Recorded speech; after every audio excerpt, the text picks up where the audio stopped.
E aí, tudo certo? Aonde se encontra o sentido do texto? Atrás do texto, no texto bíblico ou no leitor que lê o seu texto?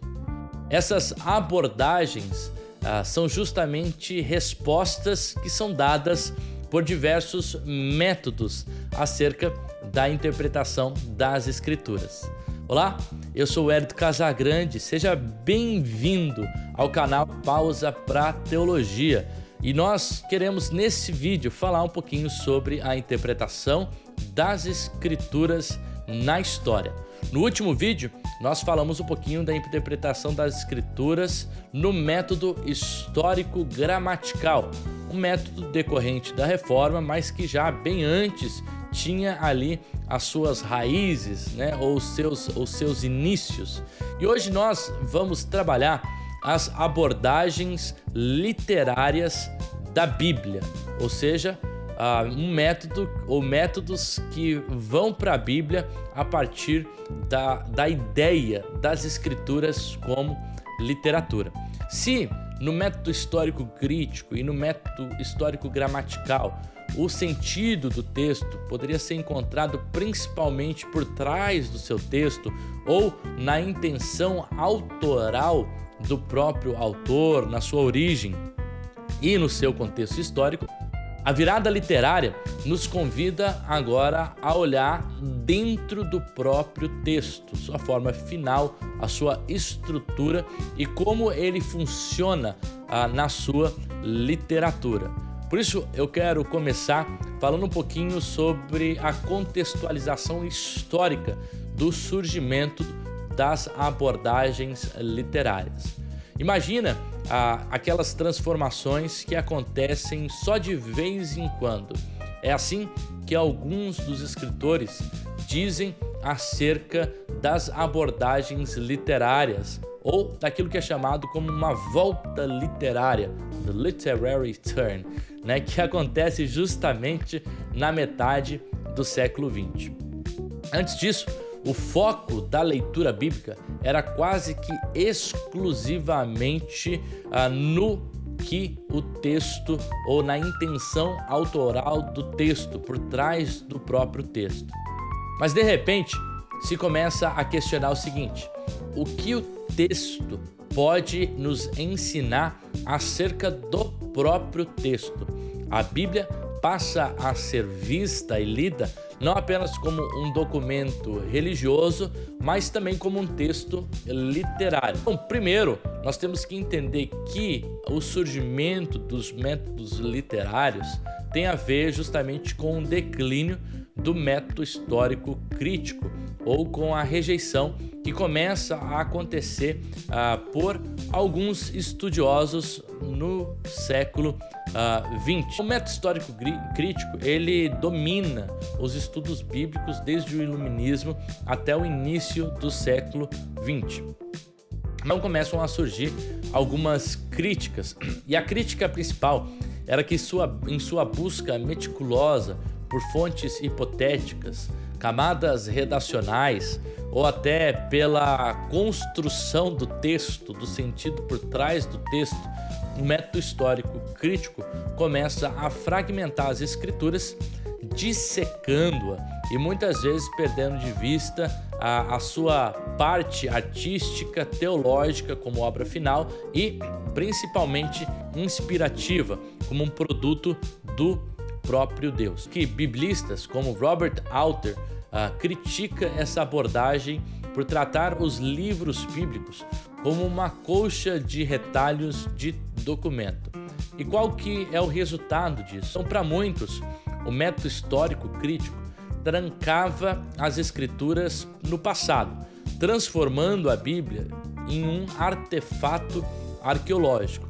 E isso acaba gerando uma crise de significado e relevância para algumas comunidades de fé da época. Então, pensadores como Albert Schweitzer, na sua obra, por exemplo, como The Quest for the Historical Jesus, e teólogos neo-ortodoxos como Karl Barth que sente justamente que essa visão historicista das escrituras é de pouco valor para a comunidade de fé. Sinalizam essas críticas e começa a procurar ou a reencontrar a voz viva das escrituras. Então aqui a gente começa a perceber justamente a influência do surgimento de novos métodos a partir da crítica do método histórico crítico. E nessa mesma época se começa uma virada literária, principalmente no campo de estudos de textos seculares ou de literaturas seculares. Essa virada, ela acontece como um empréstimo também daquilo que está acontecendo no mundo ocidental do século XX. Então, abaixo das mudanças visíveis da ciência e da tecnologia, começa também a se perceber transformações profundas em como a gente chega ao conhecimento, aprende e interage com o conhecimento. E o crescimento desse tipo de abordagem dá um surgimento aos métodos literários, e isso principalmente tendo o seu início no surgimento do formalismo russo e da nova crítica, ou também chamado de New Criticism. A partir da década de 1930, movimentos como o formalismo russo e o novo criticismo, a nova crítica, propõem que o texto deve ser tratado como um artefato verbal autônomo, cujo o significado deve ser encontrado dentro da própria estrutura textual, das suas ambiguidades e dos seus padrões. E então começa-se justamente a famosa falácia intencional, a argumentação de que o significado não poderia estar na intenção do autor, nem na intenção do próprio leitor, mas na estrutura do próprio texto. Isso, por exemplo, com Paul Ricoeur, um filósofo francês, ele vai falar justamente dessa divisão ou dessa separação do texto com o seu autor a partir do momento que ele se torna um produto final. E aí, para o Ricoeur, por exemplo, que é um desses que traz a abordagem literária, o sentido do texto deve ser encontrado no próprio texto. E isso impulsiona a um tipo de leitura das escrituras que presta a atenção nas palavras e no próprio texto. E aí, na década de 60, década de 70, a gente começa o surgimento dos chamados movimentos estruturalistas e pós-estruturalistas, onde busca-se identificar justamente a produção de significado a partir do próprio texto. Na década de 60, 70, a gente tem o surgimento do estruturalismo, década de 80 do pós-estruturalismo. E aí o pós-estruturalismo começa a fazer essa alternância até do próprio texto para o leitor, para os métodos mais modernos, né, do final do século 20, 21. Então a mudança do significado passa agora para o próprio leitor das escrituras. Para essas perspectivas, o texto começa a ser um mosaico de citações, onde o significado precisa ser encontrado nessa interação entre o texto e o leitor, né? Ou como Hans Gadamer fala, né, na fusão do horizonte entre o autor, o texto e o leitor.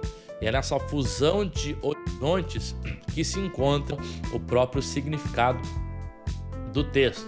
E aqui, né, só um parêntese, a diferença entre significado e significação. Significado é aquilo que o texto, o significado do próprio texto, a sua intenção, qual é o significado para o autor original e para o leitor original para o Paulo e para suas comunidades. E a significação é como esse texto traz o seu significado para o leitor moderno hoje. Um paralelo a isso, a gente começa nas escolas literárias ter uma virada linguística e começa a redefinir a hermenêutica bíblica, principalmente na década de 60. Então essa mudança passa a ver a linguagem não como um espelho passivo da realidade, mas como um meio ativo, justamente de compreensão do mundo. Isso implica que textos não são apenas reflexos de uma realidade histórica, mas que também constroem significados a partir dos seus próprios sistemas linguísticos. E aí então, a gente vai para a autonomia semântica e justamente para a possibilidade de desvincular a interpretação do significado do autor original e passar agora para o texto final. E aí, como eu já citei, pensadores como Paul Ricoeur foram cruciais nisso, argumentando que no discurso escrito a intenção do autor e o significado do texto se separam. E o que o texto diz agora é mais importante do que o que o texto quis dizer. Então essa perspectiva começa agora a dar foco no texto e na sua interação com o leitor hoje, né? E com isso em mente a gente pode entender um pouco como o método literário começa a transformar a forma com que a gente lê a própria escritura. E eu gostaria de abordar 3 principais metodologias literárias. A gente poderia falar de outras, mas eu quero falar apenas de 3, a fim de que a gente conheça, né, alguns desses principais métodos e abordagens literárias. Então, as abordagens literárias não são um método único, mas uma diversidade de ferramentas. Abordagem literária é um termo geral que significa ler a Bíblia com um olhar ou método que se encaixe dentro de uma teoria literária. E isso é diferente da crítica literária. Então tem os próprios métodos literários. E os 3 métodos que a gente vai falar hoje é a análise narrativa, a crítica retórica e a análise da semiótica. Nosso propósito aqui não é esgotar esses 3 métodos, mas apenas citar a principal ênfase e definição de cada método, tentar fazer uma breve leitura de algum texto bíblico a partir desses métodos. Então a gente finaliza o nosso vídeo de hoje. Então vamos começar com a crítica narrativa, ou análise narrativa, né? O termo em inglês é narrative criticism. Bom, a análise narrativa é talvez a mais influente e a mais acessível das abordagens literárias. Ela trata o texto bíblico especialmente como narrativas que possuem na sua construção literária questões como enredo, personagens, critérios, ponto de vista, clímax, tempo narrativo. Então, para gente que já leu uma história, sabe que toda a história é construída a partir destes elementos. Então, o objetivo desse método é entender como a história é contada e também que tipo de significado essa contação da história produz, sempre a partir de como temos o texto na sua forma final. Então, para análise literária, o significado é comunicado através do próprio texto ou da narrativa do próprio texto. Como esse método começa a se propagar? Então, um dos principais proponentes do método da narrativa, do método narrativo, é Robert Alter, na sua obra A Arte da Narrativa Bíblica, escrito no ano de 81, que começa a revolucionar o campo da crítica literária. Então, Alter demonstra como os narradores bíblicos utilizavam técnicas sofisticadas como paralelismo, laconismo, diálogo e até esses elementos da narrativa para construir a arte da narração. Mostrando então que o redator final, o autor do texto, não é um mero compilador, mas é um artista que tece literalmente o seu texto como uma obra unificada. E por isso é preciso olhar para esse texto a partir desses critérios. E aqui eu menciono outros autores e defensores do método da crítica narrativa, como Adele Berlin, que trabalha muito a questão, por exemplo, da poética dentro da interpretação da narração bíblica, trabalhando a ideia da caracterização, personagens, tipos de personagens, agentes no texto, ponto narrativo, e outros, recentemente, por exemplo, na década de 80, a gente tem o Donald Rhoads, que tenta trabalhar a análise narrativa aplicada justamente ao livro de Marcos. Então, essa ideia geral sobre como funciona a análise narrativa ou a crítica narrativa, vamos tentar fazer uma aplicação prática para um texto bíblico. E o texto que eu quero ver com vocês é a parábola do filho pródigo. A gente não vai ler o texto, mas recontar a história e tentar fazer essa aplicação. Vamos aplicar a análise narrativa a uma dessas parábolas famosas, que é a parábola. A análise narrativa nos ajuda a ver como Jesus construiu o significado a partir da história contada. E assim, personagens não são meros símbolos, mas se tornam personagens plenos dentro da história. E aí a análise narrativa vai fazer a diferença entre personagens plenos e personagens comuns, que apenas fazem parte da narrativa, mas não têm importância para a própria narrativa. Na análise do filho pródigo, 3 são os personagens plenos que a gente encontra. O primeiro personagem pleno que a gente encontra é o filho mais novo, que tem um caráter impulsivo, egoísta, mas que passa uma jornada de degradação e retorno. A sua confissão de arrependimento para o pai é interrompida justamente pela graça extravagante desse pai que corre em direção ao seu filho, mostrando que a sua aceitação não depende da perfeição ou de qualquer penitência que esse filho mais novo poderia pagar. E aí a gente tem o personagem central da história, que é o pai, o centro gravitacional da própria história, que revela por meio da sua compaixão e espera essa graça divina para o filho mais novo. Então o texto mostra justamente ações que vão contra as convenções sociais da época, mostrando uma generosidade extravagante do pai. E um terceiro personagem que a gente tem é o filho mais velho. O caráter do filho mais velho é mostrado justamente a partir da sua queixa e autojustificação, que espelha a crítica de Jesus aos fariseus, que representam aqui o filho mais velho. Então a estrutura narrativa, a parábola, ela pode ser dividida em 2 estruturas principais, cada estrutura focada em um dos filhos, mas ambas as estruturas têm o pai como o eixo gravitacional.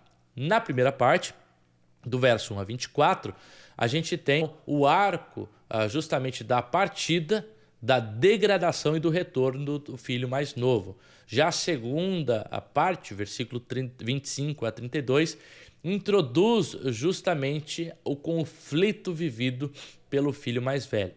O ponto de virada aqui é encontrado aqui no versículo 20, quando diz: estando ele ainda longe, seu pai o viu e, cheio de compaixão, correu para o seu filho, o abraçou e o beijou. Então, quando nós olhamos para esse texto, qual é o ponto de vista do texto construído? A narrativa manipula justamente o ponto de vista para nos levar a simpatizar com o primeiro filho e depois com o pai, e finalmente nos confronta com a perspectiva do filho mais velho. O texto finaliza com o final aberto, né? A gente não sabe se o filho mais velho entra ou não na festa. É como um golpe de mestre que também nos confronta a ler as Escrituras. E essa pergunta resta a nós: será que vocês entrariam ou não nessa festa, né? E aqui uma crítica ao próprio farisaísmo da época. A análise narrativa, nesse caso, revela que o verdadeiro destinatário da parábola não são os fariseus ou os escribas, representados aqui pelo filho mais velho, mas que a história ilustra a graça incondicional de Deus de forma exponencial e não apenas conceitual. E agora nós podemos ir então para o segundo método, que é o método da crítica retórica. Se a análise narrativa foca em como a história é contada, a crítica retórica foca em como o texto persuade, em como ele convence. Ela analisa justamente as estratégias argumentativas e persuasivas empregadas pelos autores bíblicos para influenciar as crenças, emoções e ações do seu destinatário, da sua audiência. Então, ela reconhece que os autores do Novo Testamento, quando escrevem, eles escrevem para persuadir audiências específicas acerca de algo específico.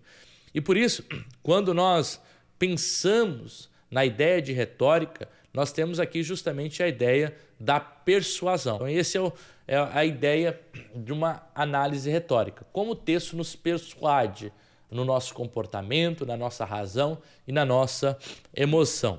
São os três principais apelos da análise retórica, né? Que é justamente o logos, ou seja, como o texto apela à razão, qual é a argumentação racional do texto, o pathos, como o texto apela às emoções do leitor e da sua audiência, e o ethos, qual a credibilidade e o caráter do autor que está escrevendo. E aí a gente começa então, a pensar na retórica, na persuasão a partir desses três elementos. Quem são os principais proponentes e obras que trabalham com o método retoricista? Aqui a gente poderia citar, já na década de 60, final da década de 60, James Muhlenberg, que em seu discurso na SBL, 1968, ele desafia a classificação de gêneros e desafia os ouvintes a prestarem atenção na estrutura persuasiva de cada perícope do texto bíblico. Em 1984, a gente tem uma obra de George Kennedy, que então é denominada The New Testament Interpretation Through Rhetorical Criticism. A interpretação do Novo Testamento pela ótica da crítica retórica, na qual o autor sistematiza a aplicação dos cânones da retórica clássica aos textos do Novo Testamento. Então vamos lá para uma aplicação prática do método retórico. E aqui a gente poderia pegar, por exemplo, o hino cristológico que se encontra lá em Filipenses, capítulo 2, verso 5 a 11. Então essa passagem, o Carmen Christi, é muito densa teologicamente, mas a gente pode, quem sabe, ser beneficiado com análise retórica em pensar como o autor persuade a moldar a comunidade a partir do texto. O problema retórico é a desunião e o egoísmo em Filipos. O hino ele funciona como um paradigma, um modelo no qual Cristo é colocado para que a gente siga. Qual é a estrutura argumentativa do próprio texto? O hino ele é uma obra retórica no qual, com as suas duas estrofes, cria um movimento dramático de descida, que é o movimento de humilhação de Jesus, e de subida, que é o movimento no qual Deus o exalta. E nessa estrutura quiástica ou antitética, a gente vê justamente as ênfases e os contrastes acontecendo. Em se focando naqueles 3 apelos ao patos, etos e o logos, como a gente poderia aplicar isso justamente ao texto de Filipenses 2, 5 a 11? A primeira descrição que a gente vê aqui, que é o apelo ao patos, o apelo emocional, acontece justamente no esvaziamento de Cristo até a sua morte na cruz. E aqui a intenção é evocar admiração e também gratidão àquilo que Cristo fez. Depois a gente tem um apelo ao caráter, que é o apelo ao ethos. E Cristo é estabelecido aqui como modelo de caráter por excelência, cuja autoridade vem do seu próprio autossacrifício e é validado pela própria ação de Deus que o exalta. E por fim a gente tem o argumento lógico ou o apelo ao logos, que é a estrutura por quê? E isso nos apresenta justamente a lógica do evangelho, que inverte a lógica do mundo, né? Aqui que se esvazia é exaltado pelo próprio Deus. Então a crítica retórica mostra como Paulo, um comunicador habilidoso, usa o hino para comunicar para os filipenses, para terem então admiração e cultivarem uma atitude de união e de humildade, assim como Cristo havia praticado. E agora nós podemos falar sobre o terceiro método, que é provavelmente a mais teórica das abordagens literárias, que é a análise semiótica. A análise da semiótica é influenciada principalmente por linguistas como Ferdinand de Saussure e pelo estruturalismo antropológico de Claude Lévi-Strauss, né, que busca encontrar as estruturas profundas e inconscientes que governam um texto. Então a premissa é que o significado de um texto, ou que na sua superfície narrativa, existe uma gramática de oposições e relações lógicas que organiza o próprio sentido do texto. E então se começa a trabalhar com vários conceitos, né, como o conceito de signo, que examina justamente palavras, imagens e como isso cria significado a partir das relações, ou as oposições binárias de um texto, luz versus trevas, vida versus mortes, né? E o texto possui seus mediadores que resolvem essas tensões entre luz e trevas, entre morte e vida, que produzem um próprio sentido. Um dos autores, por exemplo, da semiótica, Greimas, ele produz um modelo de significação a partir do chamado quadrado semiótico, que coloca as estruturas entre uma relação positiva e uma negativa, né? E não apenas do próprio antônimo, mas da negação do próprio sinônimo, como por exemplo a relação entre vida e não vida e morte e não morte. Então, nesse quadrado semiótico, o autor procura estabelecer o significado do texto lido. Então, alguns dos principais proponentes, a gente já citou aqui o Greimas, né, que é um linguista francês que desenvolve o modelo ali do percurso gerativo de sentido a partir do quadrado semiótico, né? Também nós temos aqui Daniel Pate, que é um dos pioneiros da aplicação semiótica para exegese bíblica. Vamos tentar aplicar o texto a João 1 a 18, que é o prólogo do quarto evangelho, ou prólogo joanino, né, que é um texto poeticamente construído e muito profundo. Na análise da semiótica, ela ajuda a desvendar justamente esses sistemas de oposição. E o prólogo, e por que esse texto foi escolhido? Porque o prólogo joanino, a gente tem essa construção de oposições da luz com a trevas, então a luz, logos, que brilha nas trevas, e as trevas que não compreenderam a própria luz, ou dessa relação binária entre a palavra e o mundo, a ordem divina e a ordem de Deus, a oposição entre aqueles que receberam o Logos, a palavra encarnada, e aqueles que não receberam, e também a tensão entre a natureza do Verbo encarnado e da sua humanidade. E toda essa conjunção paradoxal, a gente começa a tentar fazer a mediação disso a partir do próprio texto.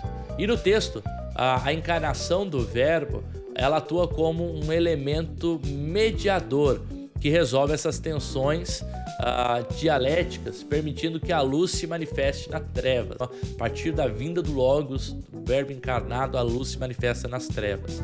E aqui a gente poderia analisar esse texto como alguns fazem a partir da estrutura quiástica, ABCBA, no prólogo, cujo o centro é justamente a ideia de que eles se tornaram, o C ali, né, se tornaram filhos de Deus. Isso revela nessa estrutura quiástica o propósito teológico do próprio texto, a filiação divina através da mediação do Verbo encarnado. Então, a semiótica, ela vai mostrar no prólogo aqui, ela é uma narrativa que tem o propósito final revelar por meio de Cristo Jesus aqueles que são os filhos de Deus. Então o que eu fiz? Eu peguei essas oposições binárias e através dessa construção quiástica, que é o centro ali se tornar filho de Deus, eu tenho uma relação entre aqueles que são filhos de Deus, aqueles que não são filhos de Deus, aqueles que receberam Logos, aqueles que não receberam Logos, aqueles que são da luz e aqueles que são das trevas. E claro que a gente poderia falar de outras abordagens que surgiram até num pós-estruturalismo, né? E aqui eu quero apenas mencioná-las e tratar, quem sabe, num vídeo futuro sobre elas, como por exemplo a crítica canônica, que é uma crítica que surge por Brever Childs e James Sanders, né, que vai trabalhar o texto canônico das escrituras, né, ou os métodos que agora focam o sentido do texto no leitor, como por exemplo o Reader Response Criticism, que é o método de crítica de resposta ao leitor, né, que o significado é moldado a partir do próprio leitor. Ou, quem sabe, aí os próprios métodos mais contemporâneos, né, que procuram ler as escrituras a partir do leitor. E a gente tem vários desses métodos, como a teologia da libertação, teologia feminista e etc. Num vídeo à parte, a gente pode tratar sobre esses métodos que focam no leitor como o sentido primário do significado do próprio texto. Mas eu gostaria aqui de finalizar esse vídeo pensando justamente nos horizontes futuros que a gente pode pensar acerca dessas abordagens literárias. A ascensão dessas abordagens literárias também gera críticas e debates, assim como qualquer método que se propõe a ser uma ferramenta de análise produz os seus pontos fortes e os seus pontos fracos. E por isso, eu gosto muito de uma frase que uma vez um professor meu, Stephen Kuhl, ele me disse que qual método é o melhor para interpretar as escrituras? Essa foi a pergunta. E ele disse, aquele que melhor explica o texto. E às vezes a gente percebe que alguns textos vão ser lidos melhores a partir de métodos literários, como por exemplo, quem sabe, os Salmos. Você trabalhar o paralelismo, o quiasmo, toda a estrutura literária do próprio texto. Né? Alguns textos vão precisar de uma abordagem narrativa, são textos narrativos. Né? Outros, por exemplo, textos paulinos, talvez tenham uma argumentação muito forte. E quem sabe a gente se beneficia do método retórico. Então, o melhor método é aquele que melhor explica o sentido do próprio texto. E aí, o método literário ele precisa também ser criticado nesse sentido por conta das suas deficiências. Né? Os primeiros debates tem a ver com justamente aqueles que compreendem que o sentido tem que continuar no seu leitor, no seu autor, ou por trás do texto, o mundo por trás do texto, e aqueles que entendem que não. O texto agora está desvinculado do seu sentido e o sentido é encontrado no próprio texto. Então, uma primeira crítica é que o método literário pode muitas vezes se tornar um método ahistórico que exclui na sua interpretação a história do próprio texto, né, o contexto histórico do texto. Uma segunda crítica é justamente o debate entre onde está a intenção do autor, né? No texto ou no autor. E aí, cada uma das abordagens vai advogar justamente em causa própria. Aqueles que entendem, não, a gente tem no autor o significado do texto e a gente precisa resgatar e ir atrás desse significado do texto. Os outros falavam, ok, a gente tem no autor o significado do texto, mas a gente não tem o autor humano hoje para a gente saber qual era o significado ou sentido do texto. Então o que a gente tem é o texto, a gente precisa analisar o texto, né? E não aquilo que o autor quis dizer no meio do texto. E aí se começam então esses debates justamente por onde se encontra o próprio sentido do texto. E aí eu acho que, na minha percepção, uma perspectiva boa é aquela que eu mencionei, de integração metodológica, de justamente ter a criticidade de olhar para o texto e talvez se questionar qual método melhor explica esse texto. Qual método melhor explica uma história, uma parábola, um texto narrativo, um texto apocalíptico? Percebe que os textos, eles pedem tipos de interpretação diferentes. E aí a gente precisa justamente se questionar onde está o sentido desse texto. No mundo por trás do texto? No mundo dentro do texto? No mundo à frente do texto? Ou na fusão desses horizontes, como diz Gadamer? Percebe que essa não é uma pergunta fácil. E a gente precisa, então, se responsabilizar em buscar o sentido do texto. E eu gostaria, então, de finalizar justamente esse vídeo com esse questionamento, né? A gente trabalhou vários métodos até aqui.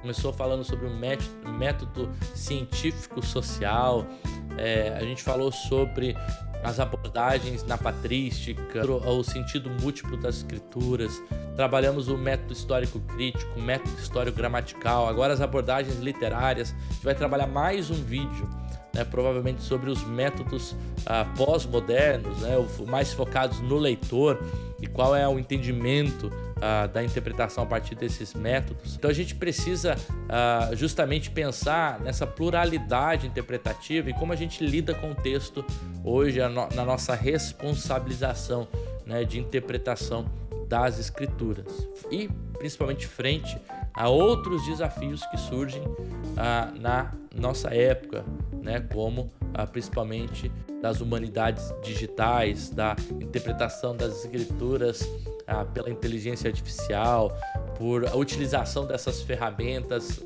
na interpretação das escrituras, como que agora o intérprete ele vai lidar com a exegese do texto bíblico no tempo que a gente vive hoje. Então esses são alguns questionamentos que a gente pode pensar, né, acerca da interpretação do texto bíblico.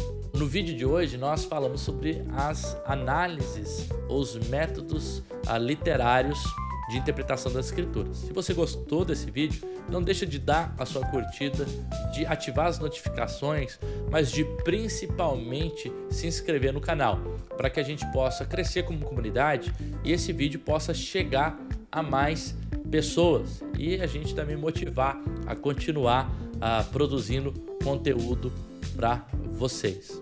Que Deus abençoe e esse foi mais um Pausa para a Teologia.